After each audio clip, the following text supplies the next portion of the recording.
ಆತ್ಮೀಯ H16 news ಅರ್ಥಾತ್ ಸಿದ್ದರಾಮಯ್ಯಗೆ ಸ್ವಾಗತ. ನಾನು ನಿಮ್ಮವ MI ಅಥವಾ ಮಲ್ಲಪ್ಪ ಜೋತಾವರ್. ಆತ್ಮೀಯರೇ,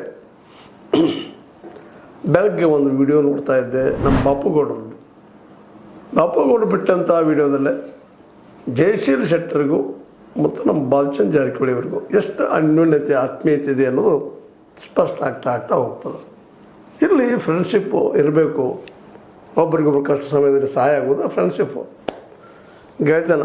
ಮತ್ತು ಅವರು DCC ಬ್ಯಾಂಕ್ ಸಂದರ್ಭದಲ್ಲಿ ಸಂದರ್ಭದಲ್ಲಿ 130 ಕೋಟಿ ರೂಪಾಯಿ ಸಾಲದ ಬಗ್ಗೆ ಬಂದಾಗ ಜಯಶೀಲ್ ಶೆಟ್ಟರನ್ನು ವಹಿಸಿ ಮಾತಾಡಿಕೊಂಡಿದ್ದು ಅದು ಓಪನ್ ಆಗಿ ಪತ್ರಿಕಾಕರ್ತರ ಮುಂದೆ, ಪತ್ರಿಕಾ ಮೀಟಿಂಗ್ ಮುಂದೆ ಹೇಳಿದ್ದು ನಾವೆಲ್ಲ ಗಮನಿಟ್ರೆ ಒಳ್ಳೆಯ ಸಂಬಂಧದ ದ ಬೆಸ್ಟ್, ಹೋಗಲಿ, ಗುಡ್ ಫಾರ್ ಇಟ್.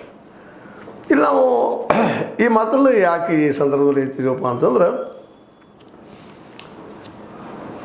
ಈಗಾಗಲೇ ನಮ್ಮ ಬಾಲಚಂದ್ರ ಜಾರಕಿಹೊಳಿ ಅವರು ಜವಾಬ್ದಾರಿತ ಪೋಸ್ಟ್ ಅಂತಿದ್ದವರು.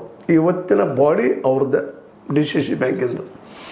ಯಾಕಂದರೆ ಇವತ್ತು ಸ್ವತಃ ಹೇಳ್ಕೊಂಡಿದ್ದಾರೆ, ಯಾರು ಹೇಳಿ ಏನು ಬೇಕಾದ ಮಾಡಿದ್ರೆ ನಾನು ಬಂದು ಮಾತಾಡೋನು ಅನ್ನುವಷ್ಟರ ಮಟ್ಟಿಗೆ ಇದು ನಮ್ಮ ಬಾಡಿ, ನಾನು ಮಾತಾಡ್ತೀನಿ ಅಂಥೇಳಿ ಜಯಶೀಲ್ ಶೆಟ್ಟರ್ ಜವಾಬ್ದಾರಿ ತೊಗೊಂಡಿದ್ದಾರೆ.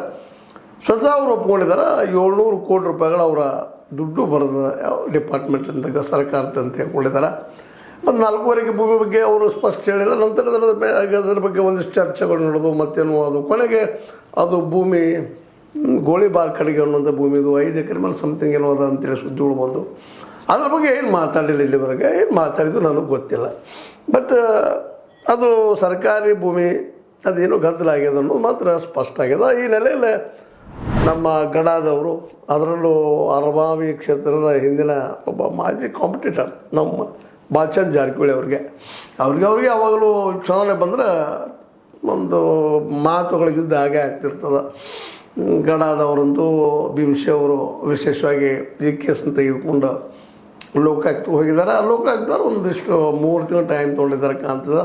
ಅದರ ನಂತರ ಮತ್ತೆ ಮುಂದಿನ ಡೆವಲಪ್ಮೆಂಟ್ ಆಗ್ತದೆ. ನೋಡೋಣ ಅದು ಯಾರ ಭೂಮಿ, ಏನು ಎಂತು, ಎಲ್ಲಿದು ಬಂತು, ಅದು ಹೆಂಗೆ ಫೈರಿಂಗ್ ಸ್ಪಾಟ್ ಇದ್ದಿದ್ದು, ನಂತರದಲ್ಲಿ ಕಾಲಾಂತರದ ಯಾರ ಹೆಸರಿಗೆ ಬಂತು, ಹೆಂಗೆ ಬಂತು, ಇದೆಲ್ಲ ನೋಡಿ ನಮ್ಮ ಜಯಶೀಲ್ ಶೆಟ್ಟರ್ ತೊಗೊಳ್ಬೇಕಾಗಿತ್ತೇನೋ. 5 ಎಕರೆ ಸಮಥಿಂಗ್ ಅದು ಕಿಮ್ಮತ್ತು ಬೇಕಾದಷ್ಟು ಆಗಲಿ, ಇರಲಂತಲ್ಲ. ಸ್ವತಃ ನಮ್ಮ ಬಾಲಚಂದ್ರ ಜಾರಕಿಹೊಳಿ ಅವ್ರು ಹೇಳೋಂಗೆ 100 ಕೋಟಿ ರೂಪಾಯಿ ಕಿಮ್ಮತ್ತು ಅಂತಂದ್ರೆ, ಆದರೆ DCC ಬ್ಯಾಂಕ್ದವ್ರು 125-30 ಕೋಟಿ ಕೊಟ್ಟಿದ್ದಾರೆ. ಇದು ಸಹಿತ RBI ರೂಲ್ಸ್ ಪ್ರಕಾರ ಹೊರಗಿಂದನು. ಅದ್ರ ಜೊತೆಗೆ ಅವರು ಏನೋ ಲೋನ್ ಕೊಟ್ಟಿದ್ದಾರೆ, ಒಂದೇನು ಬಿಸ್ನೆಸ್ ಪರ್ಪಸ್ ಕೊಟ್ಟಿದ್ದಾರೋ, ಮತ್ತೆ ಪರ್ಪಸ್ ಕೊಟ್ಟಿದ್ದಾರೋ, ಇರಲಿ ಕೊಡಲಿ. ಈ DCC ಬ್ಯಾಂಕಿನ ಜವಾಬ್ದಾರಿ ಏನಪ್ಪ ಅಂತಂದ್ರೆ, ಈ ಒಂದು ರೀತಿ ಇದು ಸ್ಕ್ಯಾಂಡಲ್ ರೂಪದಲ್ಲಿ ಅದೇ ಇವತ್ತಿನ ಮಟ್ಟಿಗೆ. ನಾಳೆ ಸುಳ್ಳಾಗ್ಬೋದು. ಯಾಕೆ ಒಂದು ಆರೋಪಗಳು ಮಾಡ್ತಾಯಿದ್ದೀವಿ ನಾವು. ಆರೋಪ ಮಾಡಿದ್ದೆಲ್ಲ ಸತ್ಯ ಅಂತಲ್ಲ. ಆರೋಪ ಮಾಡಿದರೆ ಅವರ ಅಪರಾಧ ಅಂತೂ ಅಲ್ಲ. ಜಯಶೀಲ್ ಶೆಟ್ಟರ್ ಪ್ರಾಮಾಣಿಕರಂತ ನಾವು ಅಂದ್ಕೊಳ್ಳೋ. ಎಲ್ಲಿವರೆಗೆ? ಮಾರ್ಚ್ 31ರವರೆಗೆ. ಯಾಕಂದರೆ ಅವ್ರು ದುಡ್ಡೆಲ್ಲ ಕ್ಲಿಯರ್ ಮಾಡ್ತಾರೆ. ಸ್ವತಃ ಬಾಲಚಂದ್ರ ಜಾರಕಿಹೊಳಿ ಜವಾಬ್ದಾರಿ ಅಂತ ಹೇಳಿದ್ದಾರೆ. ಹೀಗಾಗಿ ಆ ಒಂದು ವಿಷಯದಲ್ಲೇ ಮೋಸ್ಟ್ಲಿ ಪ್ರಾಮಾಣಿಕವಾಗಿ ಜಯಶೀಲ್ ಶೆಟ್ಟರ್ ನಡ್ಕೊಳ್ತಾರೆ ಅನ್ನುವಂಥ ಮಾತಾ ಎಲ್ಲ ಜನರಿಗೆ, ಎಲ್ಲ ಡೈರೆಕ್ಟರ್ಗಳಿಗೆ, DCC ಬ್ಯಾಂಕ್ ಡೈರೆಕ್ಟರ್ಗಳಿಗೆ ಇರ್ಬೋದು, ಅವ್ರ ವಿರೋಧಿಗಳಿಗೂ ಇರ್ಬೋದು, ಅವ್ರ ಪರ ಇದ್ದವ್ರಿಗೂ ಇರ್ಬೋದು, ಎಲ್ಲರಿಗೂ ವಿಶ್ವಾಸ ಅಂತ ತುಂಬ್ತಾರೆ ರೀ ಅವರು. ಅಂಥ ಹೆಲ್ದಿ ಮ್ಯಾನೇಜರ್ ಅವರು ಜಯಶೀಲ್ ಶೆಟ್ಟರು. ಅದು ನಾವು ಒಪ್ಪಿಕೊಂಡು ಅದನ್ನು ಇವತ್ತು ಅದು ತಕ್ಷಣ ನೋಡಿದ ತಕ್ಷಣ, ಆ ವಿಡಿಯೋ ನೋಡಿದ ತಕ್ಷಣ ಅನಿಸ್ತು, ಅಡ್ಡಿಲ್ಲಪ್ಪ, ಒಳ್ಳೆ ಆತ್ಮೀಯತೆ ಅದು. ಜೊತೆಗೆ ಇನ್ನೊಂದು ಮಾತು ಇಲ್ಲಿ ಭಾಳ ಪ್ರಮುಖವಾಗಿ ಚರ್ಚೆ ಆಗುವಂಥ ವಿಷಯ. ಬಾಪುಗೌಡರು ಒಂದು ಮಾತು ಆ ಸಂದರ್ಭದಲ್ಲಿ ಹೇಳಿದರು, ಆ ವಿಡಿಯೋದಲ್ಲಿ ಹೇಳ್ಕೊಂಡ್ರು. ಇಲ್ಲ, ಅಣ್ಣ ಸತೀಶ್ ಅವರು ಇವತ್ತು ಬುದ್ಧ, ಬಸವ, ಮುಂದೆ ಅದೇ ಕಾಲಕ್ಕೆ ಅಂಬೇಡ್ಕರ್ ಅಂತ ಹೇಳ್ತಾ ವಿಶೇಷವಾಗಿ ಸ್ಮಶಾನಗಳಲ್ಲಿ ಈ ಮೂಢನಂಬಿಕೆಗಳ ವಿರುದ್ಧ ಮತ್ತೇನೋ ವಿರುದ್ಧ ಹೋರಾಟ ಮಾಡ್ತಾ ಇರ್ತಾರೆ. ಇನ್ನೊಂದು ಕಡೆ ನಮ್ಮ ಬಾಲಚಂದ್ರ ಜಾರಕಿಹೊಳಿ ಅವರಾಗಿರ್ಬೋದು, ರಮೇಶ್ ಜಾರಕಿಹೊಳಿ ಅವರಾಗಿರ್ಬೋದು ದೈವಿ ಭಕ್ತರಾಗಿದ್ದಾರೆ ಅನ್ನುವಂಥ ಮಾತನ್ನೊಂದು ಉಲ್ಲೇಖ ಮಾಡ್ತಾ ಇದ್ದಾರೆ.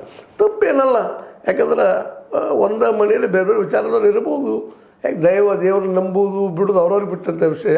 ಚಾರ್ವಾಕರು ನಂಬುವುದಿಲ್ಲ, ಹಾಗಂತ ತಿಳ್ಕೊಂಡು ಅವ್ರು ಇಲ್ಲಿದ್ದಾರೆ, ಈ ದೇಶದಲ್ಲಿದ್ದಾರೆ. ಇದು ವೈವಿಧ್ಯತೆ ಈ ದೇಶದ್ದು. ಹೀಗಾಗಿ ಸತೀಶ್ ಅವರು ಆ ರೀತಿ ಇರಲಿ, ಅದು ಒಂದು ಒಳ್ಳೆಯ ಡೆವಲಪ್ಮೆಂಟ್. ವಿಶೇಷವಾಗಿ ಅವ್ರ ಮನೆತನದಲ್ಲಿ ಅವರೊಬ್ಬರು ಡಿಫ್ರೆಂಟ್ ಅಂತ ಕಾಣ್ತಾರೆ. ಇರಬೇಕಾಗಿದ್ದಾನೆ. ಯಾಕಂತಂದ್ರೆ ಇವತ್ತಿನ ಮೂಢನಂಬಿಕೆಗಳ ಬಗ್ಗೆ, ಜಾತಿಯ ಒಂದು ತರತಮದ ಬಗ್ಗೆ ಅವರಂಥ ಒಂದು ವಿರೋಧ ಮಾಡೋದು ಶಕ್ತಿ ಇರಲಿ ಅಂತ ಬಯಸುತ್ತಾಗೆ ಈ ನಮ್ಮ ಬಾಲಚಂದ್ರ ಜಾರಕಿಹೊಳಿ ಅವರು ಈ ಒಂದು ಅಗ್ನಿ ಅಯ್ಯುವಂಥದ್ದಾಗಿರ್ಬೋದು, ಅಥವಾ ಈ ಒಂದು ಯೋಗದ ದೃಷ್ಟಿ ಇಟ್ಕೊಂಡು ಅಥವಾ ವೇದಗಳ ದೃಷ್ಟಿ ಇಟ್ಕೊಂಡು ಏನೋ ಪೂಜೆ ಪುರಸ್ಕಾರ ಮಾಡುವಂಥದ್ದು, ಅದರಲ್ಲೂ ಲಕ್ಷ್ಮೀ ಪೂಜೆ ಮಾಡುವಂಥದ್ದು ಒಂದು ಪೂಜೆಗಳ ಈ ಹಿಂದೆ ನೋಡಿದ್ರು ನಾವು ಜಾತ್ರಾ ಸಂದರ್ಭದಲ್ಲೇ ಯಾವ ರೀತಿಯಾಗಿ ಒಂದು ನೇತೃತ್ವ ವಹಿಸಿ ಬಾಲಚಂದ್ರ ಜಾರಕಿಹೊಳಿ ಮಾಡಿದರು, ಜೊತೆಗೆ ರಮೇಶ್ ಜಾರಕಿಹೊಳಿ ಇದ್ದರು. ಅದು ಅವ್ರವ್ರ ನಂಬಿಕೆಗಳು. ಅದರ ನಂಬಿಕೆಗಳು ಮೂಢನಂಬಿಕೆ ಆಗಬಾರ್ದು ಅಷ್ಟೇ ಇಲ್ಲಿ ಕಾಳಜಿ. ಯಾಕಂದರೆ ನಮ್ಮನ್ನು ಶೋಷಣೆ ಮಾಡಿದ್ದ ಇತಿಹಾಸದಲ್ಲೇ ಈ ನಂಬಿಕೆಗಳನ್ನು ತೊಗೊಂಡು ಮೂಢನಂಬಿಕೆಯನ್ನಾಗಿ ಮಾಡಿ ಸಂಪ್ರದಾಯಗಳ ನೆಲೆ ಈ ಜಾತಿ ವ್ಯವಸ್ಥೆ ಅದೇ ಅನ್ನೋದು ಸಹಿತ ನಾವು ಮರಲಿಕ್ಕೆ ಆಗೋದಿಲ್ಲ. ಯಾಕಂದ್ರೆ ಈ ದೇವದಾಸಿ ಅಂತ ಕರ್ಕೊಳ್ತೀವಿ. ದೇವದಾಸಿಯರು ಯಾರು ಪಾಪ ಅವರು ಬಿದ್ದ ಸಮುದಾಯದಿಂದ ಬಂದಂಥವ್ರು, ಈ ಒಂದು ವ್ಯವಸ್ಥೆಯಲ್ಲೇ ಹುಟ್ಟಿ ಬಂದಂಥವ್ರು. ಅಂಥ ಸಂದರ್ಭದಲ್ಲೇ ಅವ್ರು ವಿರೋಧಿಸುವಂಥ ಶಕ್ತಿನೂ ಈ ಸಂದರ್ಭದಲ್ಲಿ ಇರಬೇಕಾಗ್ತದೆ. ಆ ದಿಶೆಯಲ್ಲಿ ಬಾಲಚಂದ್ರ ಜಾರಕಿಹೊಳಿ ಅವರು ವಿಚಾರವಂತರು ಅಂತ ಅನಿಸ್ತದೆ. ಅವ್ರ ಬಿಹೇವಿಯರು, ಅವ್ರು ಇದುವರೆ ತೆಗೆದುಕೊಂಡು ನಿರ್ಧಾರ ನೋಡಿದಾಗ ಇರಲಿ ನಂಬಲಿ ಅವರು. ಆ ಮಾತು ಬೇರೆ. ಒಟ್ಟಾರೆಯಲ್ಲಿ ಹೇಳುವಂಥದ್ದು ಏನಪ್ಪ ಅಂತಂದರೆ, ಬರುವ 31ರೊಳಗೆ ಒಂದದ್ದು ಆರ್ಥಿಕವಾಗಿ ತಮ್ಮ ಮಾತನ್ನು ಇವತ್ತು ಬಾಲಚಂದ್ರ ಜಾರಕಿಹೊಳಿ ಉಳಿಸ್ಕೊಳ್ಬೇಕಾಗಿದೆ. 31ರೊಳಗೆ ಅದು ಹಳೆ ಹೊಸದು ಮಾಡ್ತಾರೋ ಅಥವಾ ಬಡ್ಡಿ ತುಂಬ್ತಾರೋ ಅಥವಾ ಪೂರ್ತಿ ಕ್ಲಿಯರ್ ಮಾಡ್ತಾರೋ ಅನ್ನುವಂಥದ್ದು. ಯಾಕಂದರೆ ಈಗ ಅದ್ರ ಜೊತೆಗೆ ಇನ್ನೂ ಒಂದು ಕೆಲಸ ಬಾಲಚಂದ್ರ ಜಾರಕಿಹೊಳಿ ಅವರಿಗೆ ಈ ಹಿಂದೆ ಅನೇಕ ಆಡಳಿತಗಾರ ಬಂದಾಗ ಕತ್ತಿಯವರು ಆಡಳಿತ ಬಂದಾಗ ಹೆಚ್ಚು ಕಾಲದಲ್ಲಿದ್ದಂಥದ್ದು, ಇನ್ನುಳಿದವ್ರ ಕಾಲದಲ್ಲೂ ಆದಂಥವು ಘಟನೆಗಳು. ಅಲ್ಲೇ PCC ಬ್ಯಾಂಕ್ನಲ್ಲಿ ಅನೇಕ ಒಂದು ಹೆಚ್ಚು ಕಡಿಮೆ ಆದಂಥ ಅಥವಾ ಒಂದು ಸ್ಕ್ಯಾಂಡಲ್ಗಳಾದಂಥ ಆರೋಪಗಳು ಸಾಕಷ್ಟು ಸಮಯದಲ್ಲಿ ಬೇರೆ ಬೇರೆ ಸಮಯದಲ್ಲಿ ಬಂದಿದ್ದಾವೆ. ಅವುಗಳ ಬಗ್ಗೆಯೂ ಇವತ್ತು ಅವರು ಹುಡುಕಿ ತೆಗೆಯುವಂಥ ಸ್ಥಾನದಲ್ಲಿದ್ದಾರೆ. ಯಾಕಂದರೆ ಅವರೊಂದು ಮಾತು ಹೇಳಿದ್ರೆ ಅಲ್ಲೆಲ್ಲರೂ ಅಲ್ಲಿ ಏನು ನಡೆದದ PCC ಬ್ಯಾಂಕ್ನಾಗ ಯಾರ್ಯಾರಿಗೆ ಎಲ್ಲ ಶುಗರ್ ಫ್ಯಾಕ್ಟ್ರಿ ಮೇಲೋ ಇದ್ರ ಮೇಲೋ ಸಾಲದ ಮೇಲೆ ಸಾಲ ತೊಗೊಂಡಂಥವ್ರು ಇದ್ದಂಥವ್ರು ಇದ್ದಾರೆ. ಅಂಥವ್ರ ಬಗ್ಗೆ ಏನಿರ್ತಾರೆ ಮತ್ತೇನಿದ್ರು ಹೊರ ಹಾಕಿ ಅದು ಸ್ವಚ್ಛ ಮಾಡಬೇಕಾಗಿದೆ. ಯಾಕಂದ್ರೆ ಇವತ್ತು ತಮ್ಮೇಲಿದ್ದಂಥ ಆರೋಪಗಳನ್ನೂ ಸ್ವಚ್ಛ ಮಾಡ್ಕೋಬೇಕಾಗಿದೆ. ಹಿಂದಿದ್ದಂಥವ್ರು ಯಾರು ತಪ್ಪು ಮಾಡಿದವ್ರು ಇದ್ದರೂ ಸಹಿತ ಅದನ್ನು ತೋರಿಸಿ ನಾವು ಸ್ವಚ್ಛ ಮಾಡ್ತಾಯಿದ್ವಿ ಅನ್ನೋದನ್ನು ಇವತ್ತು ಓಪನ್ ಆಗಿ ಹೇಳ್ಕೊಂಡಿದ್ದಾರೆ. ಇಲ್ಲ ಜೊಲ್ಲೆ ಅವರು ಮನಮೋಹನ್ ಸಿಂಗ್ ಇದ್ದಂಗೆ ಅವರು ಆರ್ಥಿಕವಾಗಿ ಬಲಿಷ್ಠ ಮಾಡ್ತಾರೆ ಈ ಸಂಸ್ಥೆಯನ್ನು ಅಂತೇಳಿ ಅದನ್ನು ಮಾಡಬಹುದು, ಮಾಡ್ತಾರೆ ಅನ್ನೋಂಥ ಮಾತನ್ನು ಒಪ್ಪಿಕೊಳ್ತಾ, ಜೊತೆ ಇಂಥ ಸ್ಕ್ಯಾಂಡಲ್ಗಳು ಯಾವುದೇ ಆಗಿದ್ರು ಈ ಜಯಶ್ರೀ ಶೆಟ್ಟರ್ದಂಥ ಸ್ಕ್ಯಾಂಡಲ್ ಅನ್ನೋದು. ಯಾಕಂದ್ರೆ 100 ಕೋಟಿ ರೂಪಾಯಿ ಕೆಮ್ಮತ್ತಿನ ಜಾಗಕ್ಕೆ 125 ಅಥವಾ 130 ಕೋಟಿ ರೂಪಾಯಿ ಕೊಡ್ತಾರೆ. ಅದು ಸ್ಕ್ಯಾಂಡಲ್ ಹೆಂಗೆ ಕೊಟ್ಟರು, ಯಾವ ಆಧಾರ ಮೇಲೆ ಕೊಟ್ಟರು, ಏನು ಕೊಟ್ಟರು ಅನ್ನೋ ಚರ್ಚೆ ಬರ್ತಾವೆ. ಜೊತೆಗೆ RBI ರೂಲ್ಸನ್ನು ಫಾಲೋ ಮಾಡಿದ್ದಾರೆ ಅನ್ನೋಂಥದ್ದು ಬರ್ತದೆ.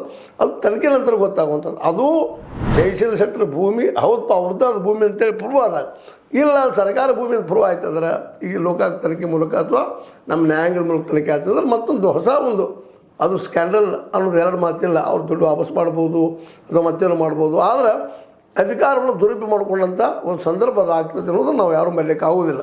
ಒಟ್ಟಾರೆಯಾಗಿ ನಾವು ಈ ಸಂದರ್ಭದಲ್ಲೇ ಈ ಮಾತನ್ನು ಯಾಕೆ ಎತ್ತಿ ತಗೊಳ್ತಪ್ಪ ಅಂದ್ರೆ, ಇವತ್ತು ಬಾಲಚಂದ್ರ ಜಾರಕಿಹೊಳಿ ಅವರ ಮೇಲೆ ಬಂದಿರ್ಬೋದು ಆರೋಪ, ಅದು ಜಯಶ್ರೀ ಶೆಟ್ಟರ್ ಮೇಲೆ ಬಂದಿರ್ಬೋದು. ಇಂಥ ಅನೇಕ ಘಟನೆಗಳು ಹಿಂದೆ ಆಗಿ ಹೋದಂಥ ಇದ್ದಾವೆ.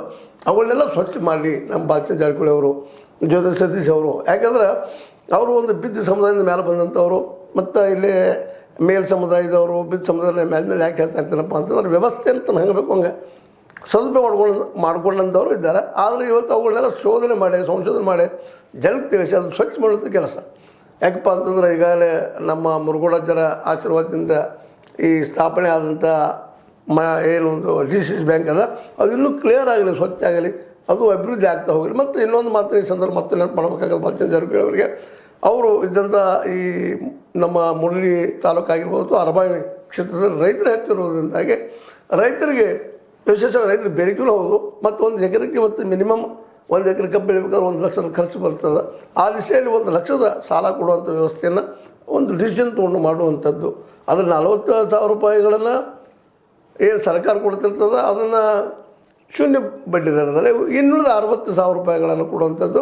ಅಂದರೆ ಮಿನಿಮಮ್ ಬಡ್ಡಿ ಮೇಲೆ ಆ ರೈತರಿಗೆ ಕೊಟ್ಟರೆ ಹೊರಗೆ ತೆಗೆಸುವಂಥ ಸಾಲ ಉಳಿತಾಯ ಆಗ್ತದೆ ಮತ್ತು ರೈತ ಡೆವಲಪ್ಮೆಂಟ್ ಆಗ್ತೈತೆ ಅನ್ನೋದು ನಾವಿಲ್ಲಿ ಗಮನಿಸಬೇಕಾಗಿದೆ. ಯಾಕಂದರೆ ಅವರು ಸತೀಶ್ ಒಂದು ಕಡೆ ಹೇಳಿದ್ರು ಆ ಮಾತನ್ನು, ಇಲ್ಲ ನಮ್ಗೆ ಡೈರೆಕ್ಷನ್ ಅಷ್ಟು ಬಂದರೆ ಅಷ್ಟು ಕೊಟ್ಟೆ ಕೊಡ್ತೀವಿ ನಾವು ಅಂತೇಳಿ 40,000 ಕೊಟ್ಟೆ ಕೊಡ್ತೀವಿ ಅನ್ನೋ ಮಾತಾಡಿದರು. ಆದರೆ ಅದು ಶೂನ್ಯ ಬಡ್ಡಿ ದರದಲ್ಲೇ ಇನ್ನೊಂದು ಸಲ ಮಿನಿಮಮ್ ಬಡ್ಡಿ ಹಾಕಿ ಇನ್ನೊಂದು 60,000 ಇವರು ಡಿಸಿಷನ್ ಮಾಡೋಕ್ಕೆ ಸಾಧ್ಯ ಇದೆ. ಯಾಕಂದ್ರೆ 100 ಕೋಟಿ ರೂಪಾಯಿಗಳನ್ನ ಒಂದು 100 ಕೋಟಿ ರೂಪಾಯಿ ವ್ಯಾಲ್ಯೂಷನ್ ಇದ್ದಂಥ ಭೂಮಿ ಮೇಲೆ 125 ಕೊಡೋ ಮುಂದೆ ಈಗ ಮಿನಿಮಮ್ ಇವತ್ತು ಒಂದು ರೈತನ ಭೂಮಿ 1 ಎಕರೆ ನೀರಾವರಿ ಕಬ್ಬಿನ ಬೆಳೆ ಬೆಳೆಯುವಂಥದ್ದು ಮಿನಿಮಮ್ ಇಲ್ಲಪ್ಪ ಅಂದರೂ ಒಂದು 20 ಲಕ್ಷ 30 ಲಕ್ಷ ಕಿಮ್ಮತ್ತಾಗೋ ಮುಂದೆ 1 ಲಕ್ಷ ಕೊಡೋದ್ರಲ್ಲಿ ಏನು ತಪ್ಪದ ಅನ್ನೋದು ಸಣ್ಣ ಪ್ರಶ್ನೆ ರೈತರು ಈ ದಿಶೆಯಲ್ಲಿ ಕೇಳ್ತಾ ಇದ್ದಾರೆ. ಆ ರೈತರ ಬೇಡಿಕೆಯನ್ನು ಈಡೇರಿಸುವಂಥ ಕೆಲಸವಾಗಲಿ. ಜೊತೆಗೆ ಜಯಶ್ರೀ ಶೆಟ್ಟರಿಂದ ಆ ಒಂದು ಸಾಲದ ಮತ್ತು ಬಡ್ಡಿ ತುಂಬಿಸಿ ಹೊಸದನ್ನು ಹಳೆದು ಹೊಸದನ್ನು ಮಾಡಿ, ಅದರ ಜೊತೆಗೆ RBI ರೂಲ್ಸ್ ಪ್ರಕಾರ ಅದು ಬೇಕಾದಂಥ ಒಂದು ಆಸ್ತಿಯನ್ನು ಕೊಡಿಸುವಂಥದ್ದು, ಜೊತೆಗೆ ಇನ್ನಷ್ಟು ಕೇಳಿ ಬರ್ತಾ ಇದ್ದ ಆರೋಪಗಳು ಅನೇಕ ಶುಗರ್ ಫ್ಯಾಕ್ಟ್ರಿಗಳು ಸಹಿತ ಸಾಲದ ಮೇಲೆ ಸಾಲ ತೊಗೊಳ್ತಾ ಇದ್ದಾವೆ, ಭಾಳ ಸಾಲ ತೆಗೆದುಕೊಂಡಿದ್ದಾರೆ. ಅಂಥ ಫ್ಯಾಕ್ಟ್ರಿಗಳು ಯಾವ ಇದ್ದರೂ ಸಹಿತ ನಮಗಿಂತ ಅವ್ರಿಗೆ ಗಮನಕ್ಕೆ ಬರ್ತದೆ.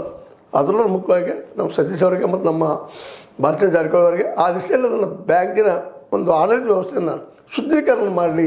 ಯಾಕಂದ್ರೆ ಇವತ್ತು ಈ ಒಂದು ಯಾಗ ಮತ್ತೇನೋ ಮಾಡೋದು ಯಾಕೆ ಅದು ಶುದ್ಧೀಕರಣಕ್ಕಾಗಿ, ಹಂಗೆ ಬ್ಯಾಂಕಿನ ಶುದ್ಧೀಕರಣ ಈ ದಿಶೆಯಲ್ಲಿ ಆಗಲಿ. ಅದಕ್ಕೆ ಜೊಲ್ಲೆಯವರು ಸಹಕಾರ ಕೊಡಲಿ, ಜೊತೆ ಬಾಲಚಂದ್ರ ಜಾರಕಿಹೊಳಿ ಅವರು ಆ ದಿಶೆಯಲ್ಲಿ ಮಾಡಿಸಿ ಇನ್ನೂ ಒಳ್ಳೆಯದಾಗ್ತದೆ ಅಂತ ಹೇಳ್ತಾ, ಇದು ನಿಮ್ಮ ಲೈಕ್ ಆಗಿರ್ಬೋದು. ಲೈಕ್ ಮಾಡಿ, ಶೇರ್ ಮಾಡಿ, ಕಾಮೆಂಟ್ ಮಾಡಿ, ಜೊತೆ ಸಬ್ಸ್ಕ್ರೈಬ್ ಮಾಡಿಸ್ಕೊಂಡು 16 ನ್ಯೂಸ್ ಅರ್ಥ ದೇಶ ತರ ಸತ್ಯದ ಕೈಗನ್ನಡಿ ವಂದನೆಗಳು.